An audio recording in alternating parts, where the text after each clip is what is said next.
Hello, আমি অনুষ্কা। পুজোর তো আর একদম দেরি নেই, তাই এখন তো পার্সেল একটু বেশি আসবেই। গতকাল রাতে পার্পেলে এটা অর্ডার করি, আজ সকালবেলাতেই আমি প্রোডাক্টটা হাতে পেয়ে যাই। পুজোর আগে জাস্ট এত সুন্দর একটা জিনিস আর এত কম দামে অফারে পাবো, সত্যি I can't believe that.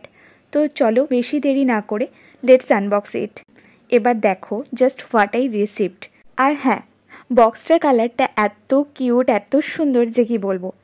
এনওয়াইবের all I need এই মেকআপ কিটটা সিরিয়াসলি দারুণ। পুজোর আগে ফুল মেকআপ তুমি এই একটা বক্সেই যদি পেয়ে যাও, ভাবো সেটা কতটা মজার। টোটাল 8টা প্রোডাক্ট তোমরা এই বক্সটার মধ্যে পেয়ে যাবে। Primer, Bibi cream, blush, compact powder, Kajal, mascara, lipstick and finally setting spray also. একদম ফুল প্যাকেজ মাত্র 599-এ। পুজোর আগে মেকআপের জন্য এত ভালো মেকআপ কিট আর কি হতে পারে। তো চলো তোমরাও দেরি না করে এটা ঝটপট পার্পেলে অর্ডার করে দাও। আজ তাহলে আসি, আজকের মতো এটুকুই। চলো টাটা।